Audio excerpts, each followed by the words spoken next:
All right, good afternoon, everybody. I'm happy to be here in front of you for another Kelvin's Keys to Success. I'm going to be talking a little bit today about some of the cool new features with the MLS, CRMLS, and they have a new dashboard as well. So we want to make sure you're just familiarized and comfortable with the new layout. And I'll be covering a couple of different things regarding shortcuts and tips for efficiency and just some good practices when you're doing your real estate. So I'll start sharing my screen. Thank you for joining me. And I'm going to be pulling up my dashboard now. So first thing you'll notice, the dashboard has a different appearance. And so once you logged in with your board of realtors, Arcadia CRMLS is mine.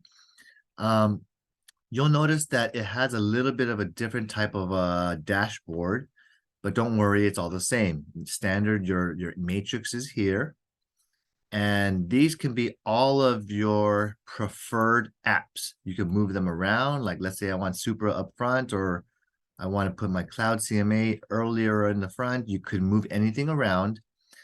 Just to let you know, there is a different view as well. So if you prefer the icon view, you could just go ahead and use this. The next thing you can do is you can manage which apps do you use the most frequently. For me, I'm going to go ahead and open it up, and you can see and put a star next to the ones that you want to use often. So that way it's easier for you to get right on your dashboard. So for me, I've already done my most important stars. So I don't need to add anything myself. The ones with the star are the ones I use the most. Okay. So you can also use other stuff. Like if you want to go into like the NAR website, you can log in straight from there. These down here are marketplace products. So you can use these and they give you a discounted rate if you want to purchase any of their products.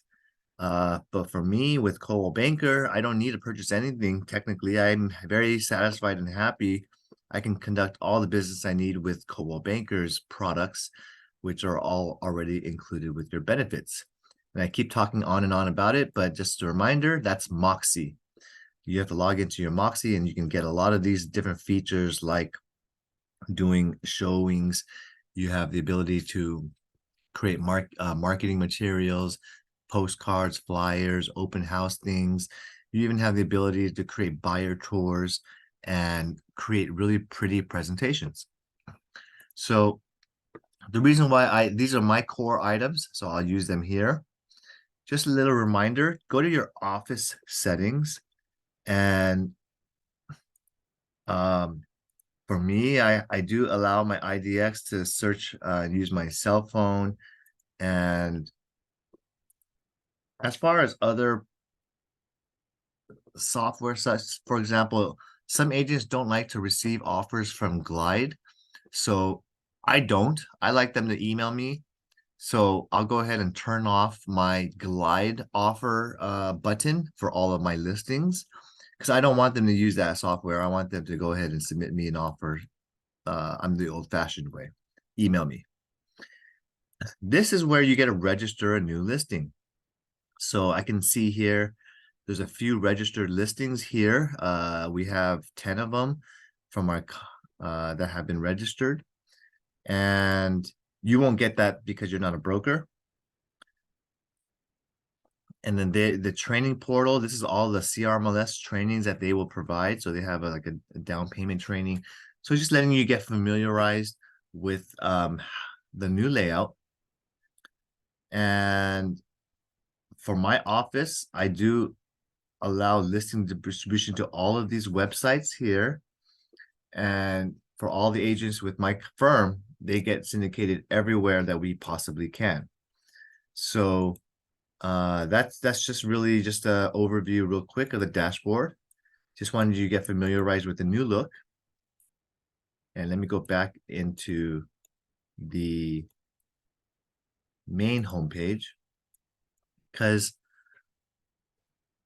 I like this ability to also customize your little statistics menu here. So you could basically just go ahead and manage what statistics you want to see. So average days on market, new listings, these are so many types of statistics that you can find. But for me, for my purposes, I don't like to look at all of CRMLS data because that encompasses so many different areas throughout California. It includes Northern California. Obviously, it has a different marketplace than here in San Gabriel Valley, or if you're in Orange County, LA County, San Bernardino County. None of that is as useful if you simply just go ahead and learn how to pull statistics for your territory. So we'll begin today's training with InfoSparks because this is the most valuable tool I use for data. And I talk about it often, but I don't think many of you are using it as often as you should. So I want to go over this. First of all, this is a way, what do we use this for? InfoSparks is data. They can aggregate data and customize search results, findings, statistics to the area by school district.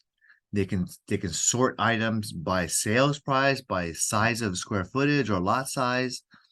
And I can pull meaningful information that I can use to guide my client how much their home is worth or how much a buyer should be willing to pay or feel comfortable with when writing an offer. So I use it for both the buyer and the seller in all situations in which they want more information, pricing information, and neighborhood comps. So how do I work with this? Number one, I give them a CMA with the actual listings recently sold, hopefully within the last 3 months in the same neighborhood. And then I expand on that, giving them territorial data based on the city and school district, so they can be writing their best and final offer. When they get a counter offer, they can be more educated and informed, making a better decision on their best and final sales price. So how will I use this? Does anyone have an offer or a territory you want me to investigate? Just give me a city.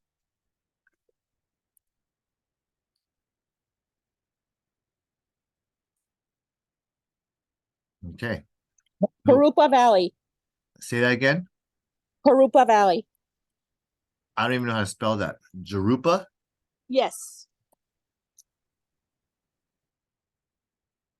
So this is a good instance of me not familiar with Jurupa Valley, and I want to sound like a professional before I meet my clients who have interest in this territory.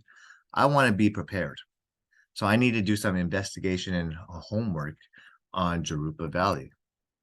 So I type in Jurupa Valley, and I do it in a few different ways, okay? So this is Jurupa Valley City. I'm going to do Jurupa Valley School District, and I'm going to add a next one, which is the zip code. So I want to be able to give you some cool ways to identify. So the zip code for Jurupa Valley, I'll just say 91752. Unless, Sylvia, you have a different zip code. No, I'm okay. Okay, now that I put in 3 colored bars right here, there's a blue, we're representing the school district of Jurupa Unified. The red is the city of Jurupa Valley property, MLS for sales. 91752 is this specific zip code within Jurupa Valley. So when I do this, next I want to do is put what type of classification. I don't want every category. I'll get more meaningful data if I'm searching, for example, single family to single families. So that'll give me, if that's what the buyer's looking for, or sellers selling.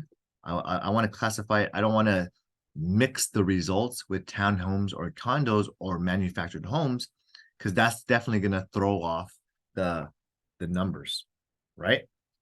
So it's important to put the right subcategory.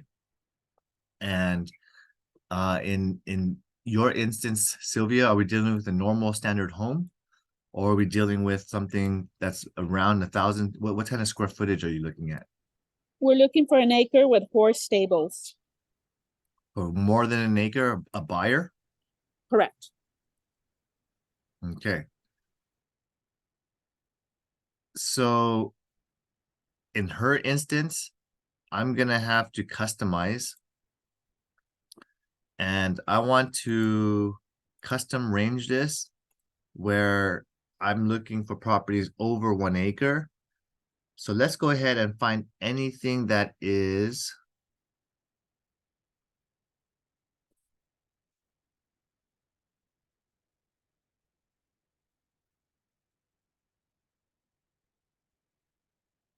one to 5 acres. Okay. So now that I made this 1 to 5 acres, I'm gonna go ahead and search. I bet you the counts probably are relatively low. So when you're looking too specific, it is going to generate very wild fluctuations. But I want to understand, what's the number of closed sales that I'm dealing with. So if I'm being very specific for 1 to 5 acre properties that are single family, in these instances, I only am dealing with counts. First of all, I'm looking at closed sales, right? So my counts is only 1, 2, and 3 properties per month in this category. It's totally fine. I'm just letting you know the statistics that if we use this as 1 to 5 acres, it's going to be, one sale is going to represent 500 square foot. Next one's going to be 400 square foot. It's going to be very inconsistent because one, we don't know it's going to be, one's a remodeled one and one's an old fixer upper. So if you want to do it this way, that's fine. You can still gather data based on 1 or 2 sales per month, and that will be okay. But these are the counts. Well, first thing to look at is how many new listings even meet this category over the last 3 years. If you want to look at it over 5 years, I can spread this out to 5 years. So from 2018 to 2023 today, it's pretty much the same. You can see a slight declining trending down in terms of new listings in Jurupa Valley and in zip codes. If you're looking at this, I can tell my client, look, we're only getting 1 or 2 new listings a month in Jurupa Valley. So whenever one pops up and you're interested, you better go look at it, because there's not going to be a lot to choose from. Low inventory, very low number of potential matches. So these are new listings that enter the MLS. These are the number of active listings, which I anticipate to be a little bit more. And it is. So right now, throughout Jurupa Unified, there's 4 listings available in Jurupa Valley City, and there's only 2 that are within the 91752 category that will have 1 to 5 acres. Remember, that's our category. So if I'm that specific, everything that pops up, we definitely need to be reviewing, considering, looking at, because you're not going to get many results, 1 or 2 a month. Okay. So that already tells me to keep an eye out for every brand new listing, because I don't want to be able to miss it for this client that has a very specific search. In terms of months supply of these listings, it's still trending low. They only really have 2, maybe 3 months supply of listings, and it's been stabilized in this area for the last 5 years. Not much high spiking of inventory, so the area is very consistent in selling these 1 to 5 acres pretty relatively quickly. There's not a high inventory area, so that's what I would use this category for. How many of these actually go pending in by month? You can see they all go pretty much pending, okay? Because there's only one or two that go for sale, one or two are going for pending. And as we close, only one really sells or two sells per month. So that represents what you would use this category closed sales for. I'm interested in the number of close sides I don't use because obviously when you have a buyer and you have a seller, that's two sides to the same transaction. So this should relatively be double what the closed sales are. Volume I use is for the aggregated sales of that month. If there's two sales at $500,000 each, they would represent $1 million of sales volume. In this month of May 2023, $3 to $5 million worth of sales have been done in this area. That's what transaction volume means. Versus the month before in March, nothing sold in February 2023. So in February 2023 and March 2023, no sales, nothing closed. They report no volume. Okay. So that also tells me low inventory. How about days on market? I use days on market to, for me, you can kind of see the graph lines that, remember, we're talking about days on market here. The longest days on market might be one or two listings in which maybe they had 273 days on market. And that's why this spiked so high, because it might have been a very overpriced single listing in this category here.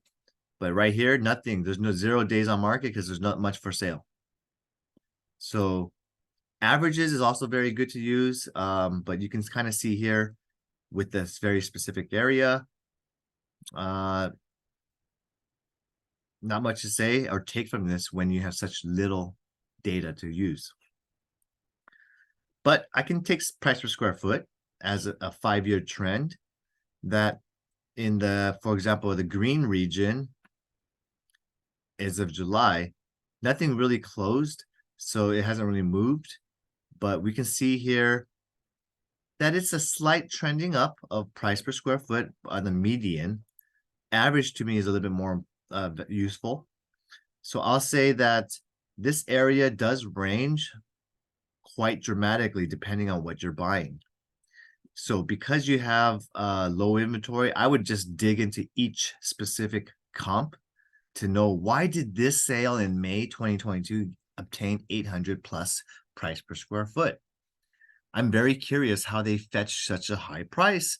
I would look at that one comp because that's probably the only one that sold, and I would see if it was remodeled or if maybe it was very small home, like a 600 square foot home, and it had a 2-acre lot. Okay, that's why it sold, because it only had a 600 square foot house.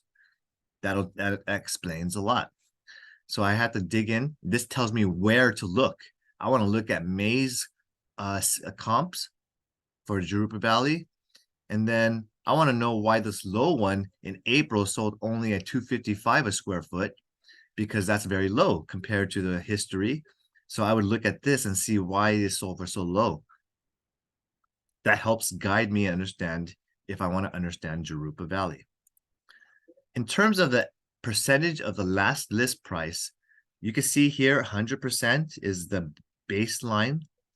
And during the pandemic, things were closing slightly above right here, 109%. And then there's one sale in June 2022 where someone paid 117% over asking. And now it cooled off down to right now 110% for the most recent sale. And as percentage of original price, there's really just one or two big listings that maybe are drawing this sale in June higher, but it's not useful when you are dealing with low counts again. So the sales price in the area for Jurupa Unified, I can tell you, based on the overall last 5 years, 91752 appears to be better, desirable, more attractive, because it overall in most of the years it's been a higher average sales price versus the red and the blue areas. Okay, So that's how I use that information on sales price. And I don't use shows because those are people who are using showing time. So to me, this is not that informational to me. How many showings per sale. Okay. So that's what I would do to compare and provide information. Now, what do I do with this information? Well, sometimes I would take what's called this chart. Let's say I like this chart to share with my client. Well, all I got to do is share it. Push the share button. And I like to choose either static or live. And I'm going to teach you the difference. Static is this exact same thing that I'm showing right now, price per square foot average. And I would advise the client that we should be paying somewhere around $577 per square foot in this month. Most recent data says. Now live, if you choose this option, this allows the client to check back the same link 3 months from now, 6 months from now, 10 months from now, I don't care when, and it will give them the added informational months of August, September, October, November of 2023, so on. So this is a good option for people who are following or tracking an area. If they want to have, I want to really learn, Kelvin, about Temple City schools and Temple City neighborhood. Well, then I say, okay, here, what do you want to know? Sales price, percent of last list price, active listings that hit the market, what's the price per square foot?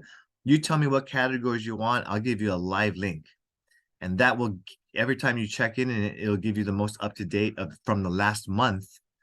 So this is always 1 month behind, but it'll give you the most up-to-date data on what you're looking for when you're tracking a neighborhood.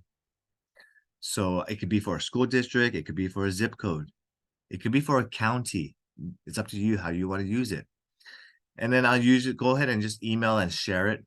So if that's the case, I just give them this link, and what will they see? They'll see it like this. Okay. I like the live link because they can pull these numbers and see the actual months, and it'll pop up the numbers. Okay. If you print it out, then it's hard for them to really see which month they're referring to. So printouts are not good. It's also not very environmentally friendly. If you want to share it to Facebook, I see many people tracking neighborhoods, and they want to be a local specialist, for example, San Gabriel Valley or 626. So if I want to be a neighborhood specialist, or I want to build my own community page on Facebook, and I want to target, Arcadia 91006 or 7 homes, and build an Arcadia that's for a daddy's group. And hey guys, I'm the Facebook community manager. I wanted to share this page and also give you guys some Arcadia statistics. Then I would go ahead and share it to them and post this to my Facebook once a month. So I'll go ahead and log in, do that stuff. It'll post this page and give them price per square foot statistics for the areas that I want to share. And it gives my criteria. So that's my criteria. And then the date that I put. And I would just do this once a month to be what's called a specialist in this area. Okay. So that's how you're going to use InfoSparks. Okay. It's, again, if it's a lot more meaningful if you do it in a meaningful way. I'll show you one additional way to use this, because some people want to compare a city versus another city.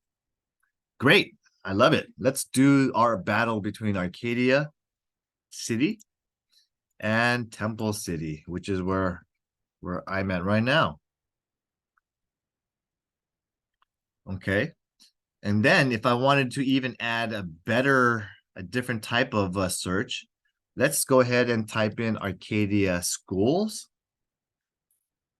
versus Arcadia Temple City Schools District. All right, this is a fun battle. I don't know if you've ever done it, but I'm just a person that's very I like to just see the differences. So let's take a look at residential single families in which I'm going to go ahead and look at all properties that are single family. And I'm not going to constrain the square footage or the price ranges or other data. Okay. I probably want to go ahead and maybe, what can I do? I'll just take all single families. To me, that's going to give me a very big macro picture of what's going on versus Arcadia in the blue, Temple City in the red, Arcadia School green, and this gray bar represents Temple City Unified. All right, so let's first take a look at new listings in those districts. Okay. Well, we're noticing that Arcadia, by far, year after year, it is a larger city. And so, yes, we have more new listings because they represent a larger territory. This is inclusive. Temple City really only has one zip code, 91780. And Arcadia has many, like 912 primary zip codes for single family residential. The next thing I can gather from here is the number of active listings. So as you can see, Arcadia Unified is slightly under the entire city. And you can see here, they follow each other very well, but obviously Arcadia always gets more listings than Temple City. Same thing with pendings. It's going to be the same thing. Arcadia will always have more sales because it's just quite a bit larger in number of properties it represents. So closings, okay? You can see here, closings are very stable in this near area. There was a spike in July of 2021. So a lot of sales going on where the pandemic and people are fighting for properties and this and that. So you can see that here. What I like to tell you is look how many sites closed in the last 5 years. We have every single month, we're having roughly 60 to 80 sales per month in sites. How many of those sites are you selling is my question. Because out of these last 5 years, you need to be getting your fair share of closings, especially if you work this Arcadia Temple City region.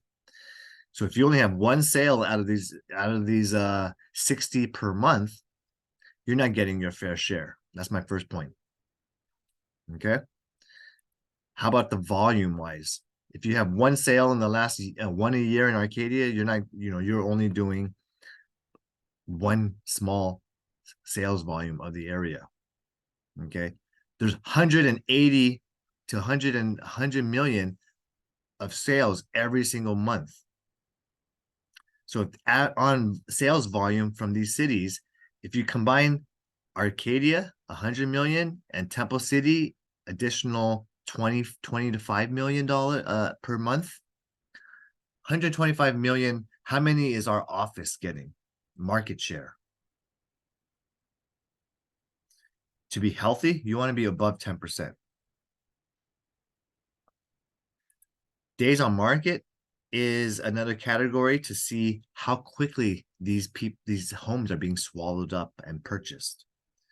You can see here the trend line ever since the pandemic has been a very low number on days on market. Quite recently in Arcadia, things are selling less than 27, 28 days.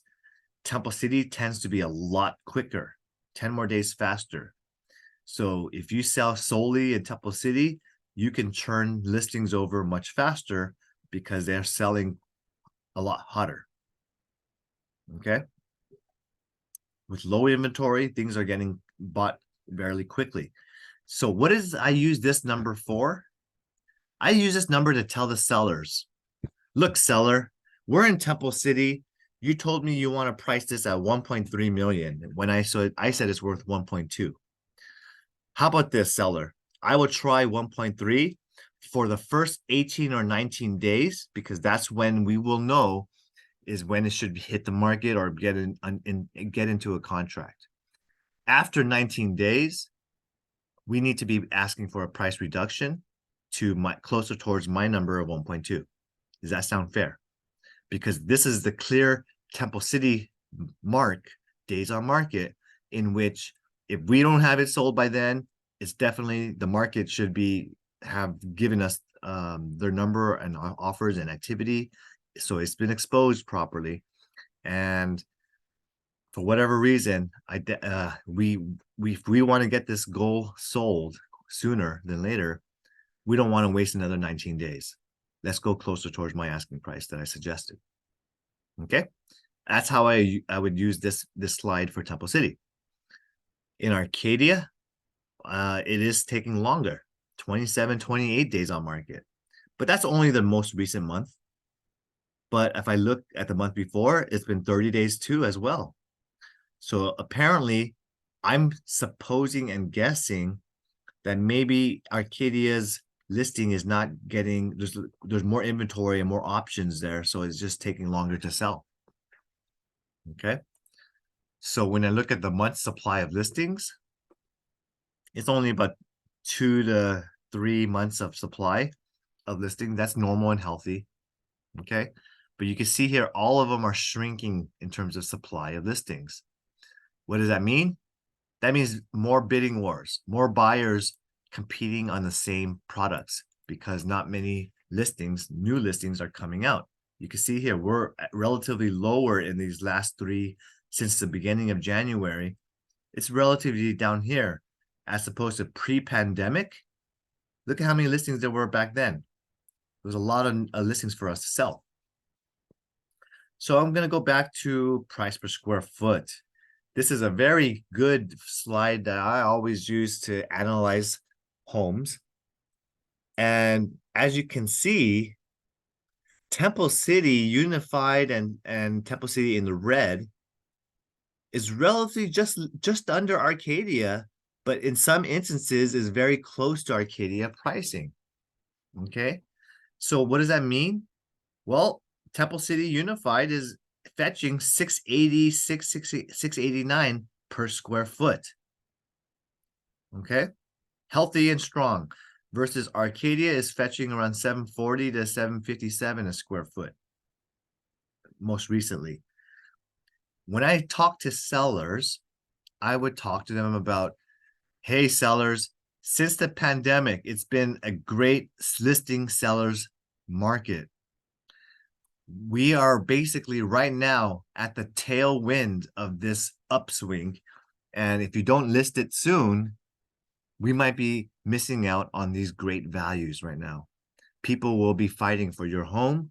We'll get multiple offers, and we should be able to sell it in less than 28 days or sooner in Arcadia, 19 days for Temple City. Not only that, we'll be able to select from the greatest offers, the best price, the best terms, the shortest days. We can fight and select all of our services. We can negotiate no repairs. We'll have what's called seller's leverage. So that's why I want to make sure you guys understand how to use this information. So go ahead and take it for what it is. But when I have the data behind me, it's not me talking like a just someone who just says I think that they know a lot. I'm talking from a point of knowledge, from a point of statistics and data. That's proof. So therefore, I'm a professional. So I don't like to be a talker. I like to be a professional. So back your data up, back the words that you say with what you're trying to prove. That's what you're supposed to use this for. Next thing I want to use is, well, price per square foot. This is all-time highs compared to any other years. This is the time to sell, guys.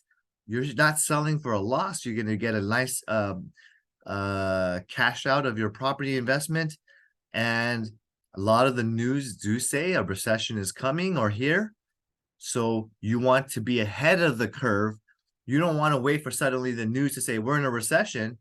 Because if it does say that officially, people will start cooling down their spending habits. They will begin to save. They will begin to be conservative.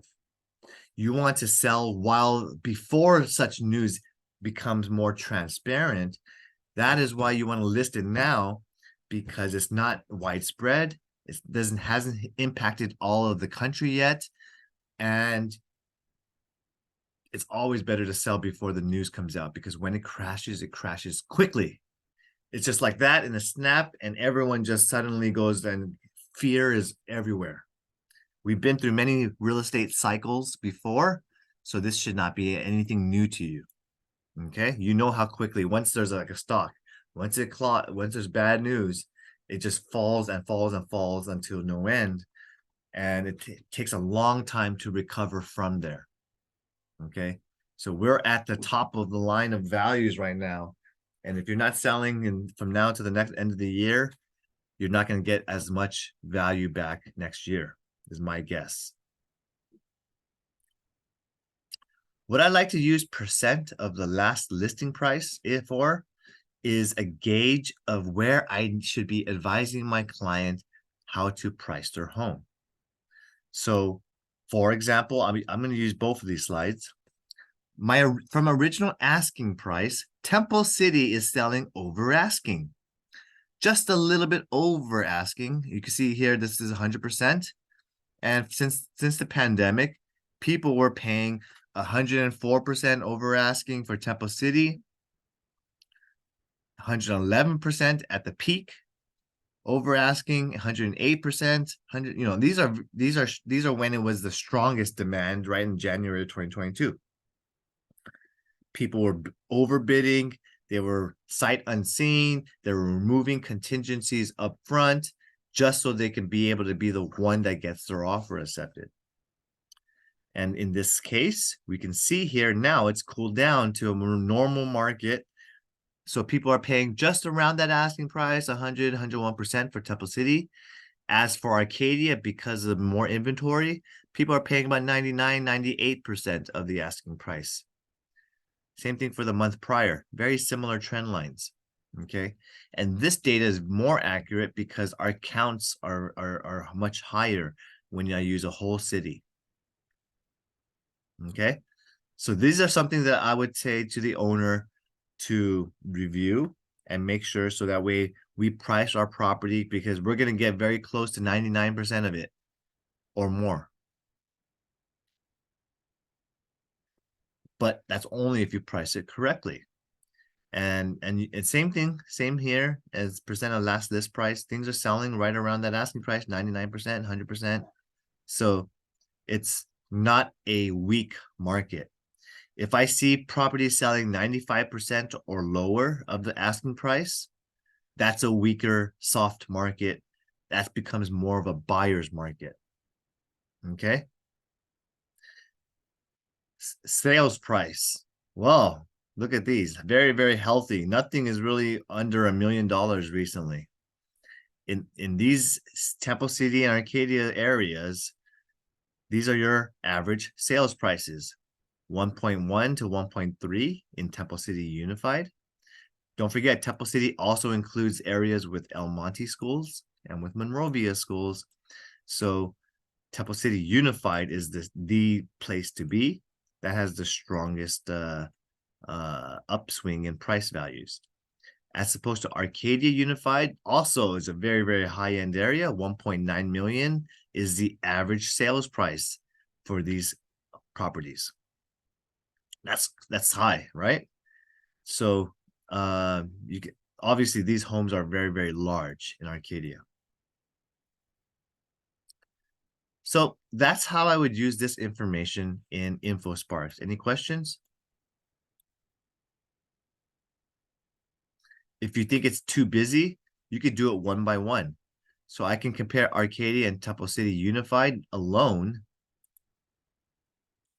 and just have two colors, green and gray. Okay. So just make sure you know how to use your information here, because you can always share anything you want, pull it The live version is nice, and then social media, email, and share it away. Okay, here's the link.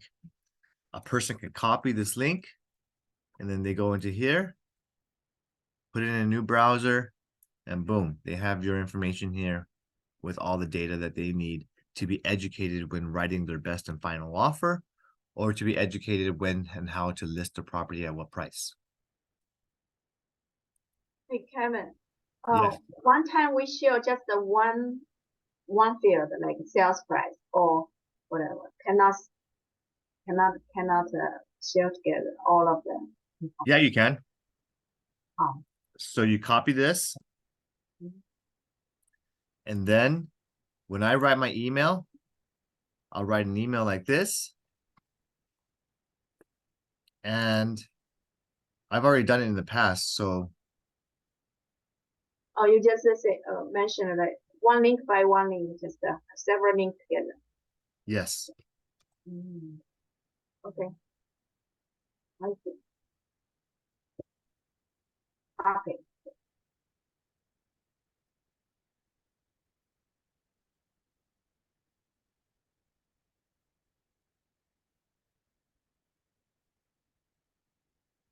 So with one of my clients, I gave him a CMA.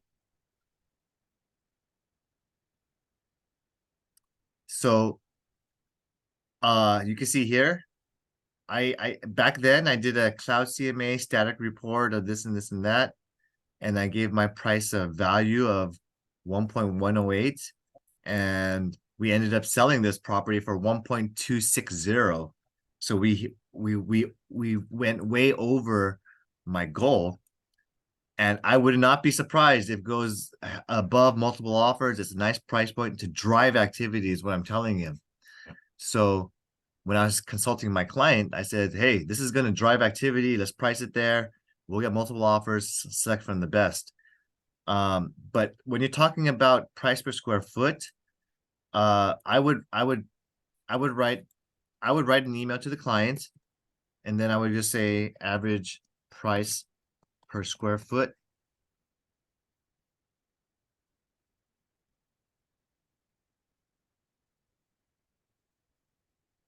And then I would do another one right here where I would just say, this is now going to represent number of active listings. Share it. Copy this link. Oops. Copy.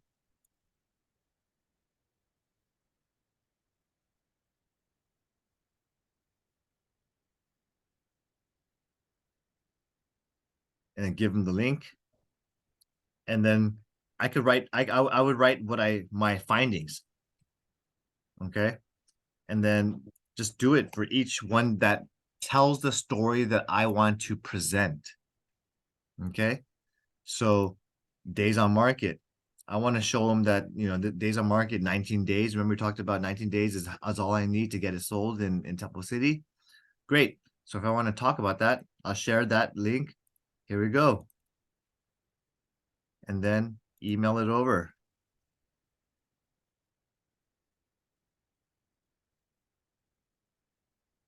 Okay.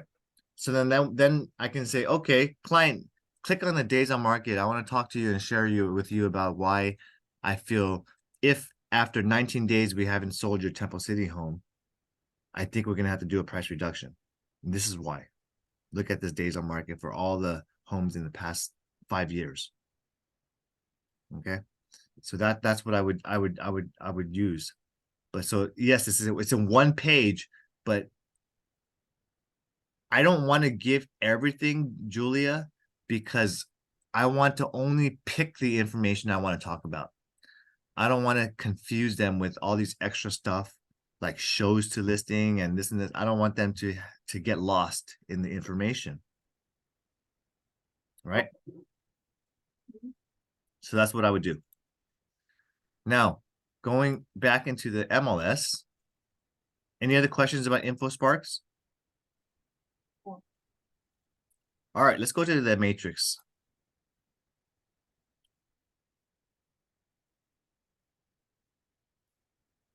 As you log in,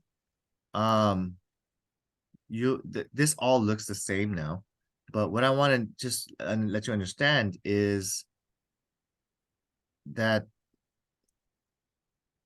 there are many different ways to search. Okay, so just the other day, I had a agent ask me, "Hey, Kelvin, can you look up this agent? I want to know what their experience is like. I want to deal and understand who is writing me these offers." Okay, so I was like, "Sure, no problem. I'll teach you." And I think it's a good exercise for you guys to know. When I'm a listing agent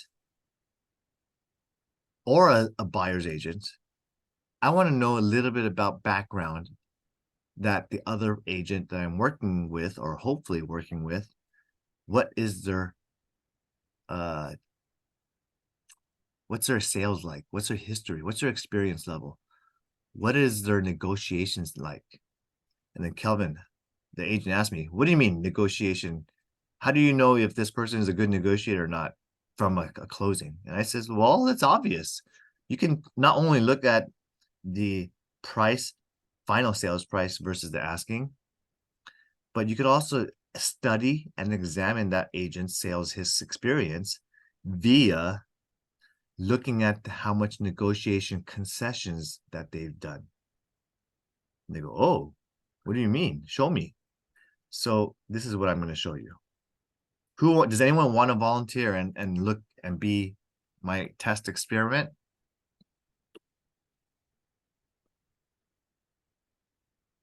Anybody? No? Okay. Does anyone want to put a name out there? Name? Huh? Agent name? Yeah. Margaret. Margaret who? In our AAR. Or You're talking about the compliance person? yeah, let me see what's the name. The person that was a past president? Yeah. Okay. So in that instance, I would have to first look at a roster.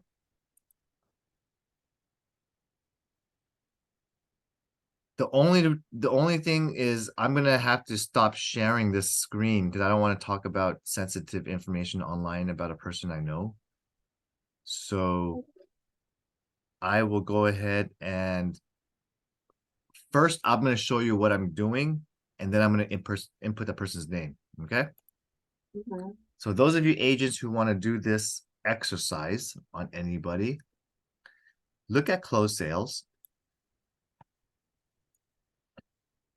And you can go ahead and use all categories since you want to know everything. Actually, let's do cross property. Cross property includes commercial, leases, land. So I want to be able to study a full picture of that person. I want to study closed sales. Okay. One of the cool things about this is I don't have to contain it to an area because I want to know all areas, all expertise, all sales. And in a situation like this, I can show you, I'll show you for myself. Okay. Because I can legally talk about myself. So my license number is 014920062. Okay. And already you can see there's 50 matches here. So these are what's called all categories in which I show you.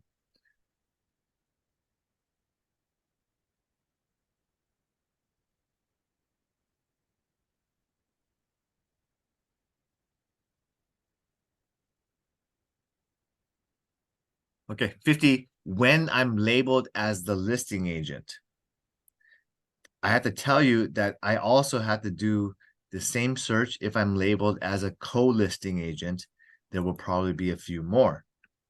Okay, so here as you see the results of my listings, I guess from successful sales, you can see here there's quite a bit.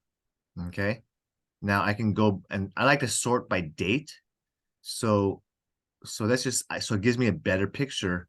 Oh, okay, this person sold listing in Hawthorne, Temple City. I can see what areas they sold in. So I can just take a look at a map and I can see, oh, okay, this person focuses here in San Gabriel Valley. So number one, I already know this agent, which is me, sells more in this territory where I live. Okay, that's usually the case for everybody. Okay, next thing I would do, and these are for listings too, don't forget, only listings. Then the next thing I would do is take a look at, well, okay, this listing agent, they have some high days on market, they have some low days on market, they have all sorts of different spectrums. They have some commercial real estate, they have some income properties, they have leases, residential.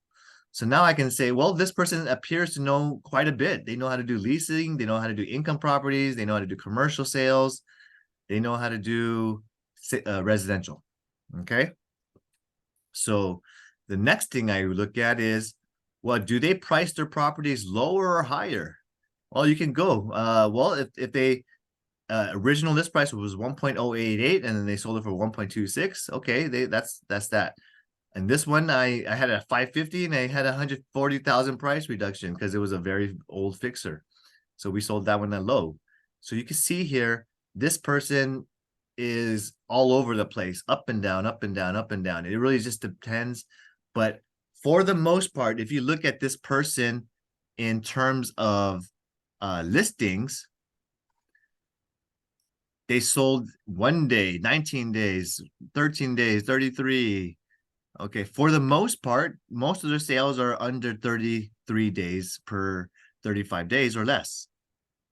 Okay, so that shows that they get it done, get the job done on certain properties. Again, some of them take longer, like a commercial lease takes a longer time, or an income property that had tenants in it took me a long time. Okay, so that's what I would do. Secondly, what I would do is go back to my criteria. I still want to look at closed, but now I want to see when the person is a buyer agent, because then you can see a little bit more about how they work as a buyer's agent. And so when I sort by date, which is right here, and I can see, oh, this buyer agent tends to buy everything under asking. Okay, why? Because I see most of their purchases, this agent tends to be a strong negotiator because they never pay full price. Okay, oh, I do pay full price on some, but I'm just saying, with the more down arrows, that tends to mean that I favor I get pricing under the asking price. And that's what I do for my buyers. I want to fight and negotiate as hard as I can. So in this situation, there's a diamond court. We paid pretty much the asking price, like if I remember. Yeah, $649. We paid $100 more than the asking price. That was one we worked on. Toll Drive, we sold it lower than asking. 2.108 Snyder, we paid way under asking. Look at that. In this one that I closed in the beginning of the year, these people were crazy. They original asking price, if you look here, they wanted 2.750 million back in the whole year ago in April of 2022. Then they went to 2.5, 2.3, 2.25. My offer was sent in right around the beginning, right around here, January of the year before. So I wrote my offer right here in April. I gave them 2.2 or 2.1 something. I forgot. Anyways, we sold it at 2.108. So yeah, I represent my client. I told them don't pay 2.75 million. And don't pay 2.5. Don't pay 2.25. Don't pay 2.3. Keep to your value. They won't sell it. Yes, they spent a year trying to sell it, and wasted all that time. Eventually they came down to, my price, 2.108. We didn't budge. We budged 8,000. We wrote 2.1. We came up to 2.108. So we finally got it closed. So yeah, I'm a strong negotiator for buyers. I don't like to pay full price. I like to negotiate. That's just me. So, but if I look at the previous history, okay, you could also see different aspects. So when I look at the sales history, I also want to look at concessions. Okay. So when I go back into my other sales, oh, this agent, Kelvin, he negotiated $10,000 for closing costs to his client. And I did. Okay. So in this property, yeah, I got the buyer $10,000 off. In this situation, we were doing it as a financing incentive. So it was 10,000 towards from the seller to the buyer because the rates were so high. So I negotiated for that, and I still paid under asking too. So my client was very happy with my negotiation. If you look over here in Glendora, we paid $10,000 under their asking price. And what did I do with them? I got 0 concessions. Okay. And then I go back here, Maplewood Street, Laverne. We spent $5,000 less, and I helped them get this property under asking during a pandemic, during a hot market. Here we got this one closed just under the asking price, 1.138. I represented both sides. And Francisquito, this is a lease. Oh no, this is a sale. We just paid full price. Okay, because they got a good Julia listed this property, and I said, Julia, I got a client for you. Here, take it, full price. And Julia was happy to take accept the offer. This one I got lower. This one is a commercial lease. So I just giving you an example of what it's like to be and checking. Because when I sold this one at 3.145 in San Marino, I asked for some, it was expensive at the time. No concessions. Okay. But we got it under asking, which is hard to get in San Marino. Anyway, just letting you know, that's what I would do to check on a person's history. Okay. It's useful because if I see that the agent is always asking for concessions, that's the area I look at for how much they negotiate mid-escrow. Okay. I'm less concerned about the up and down arrows because that's just really relative to what the asking price was. I want to know what's in the concessions field. Okay. So that's a great tool for me to do, is to know who your listing agents are. Okay. And this is where I'm going to go ahead and I'll show you some stuff that's unethical on some listing agents. So I'm going to, because I can't talk bad about professionals online publicly, I'll stop this course recording right now, and offline privately with my own agents, I'll go ahead and share with you what I can share with you right now.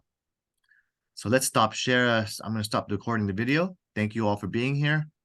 But hold on if you want to listen to the secondary portion offline, confidential.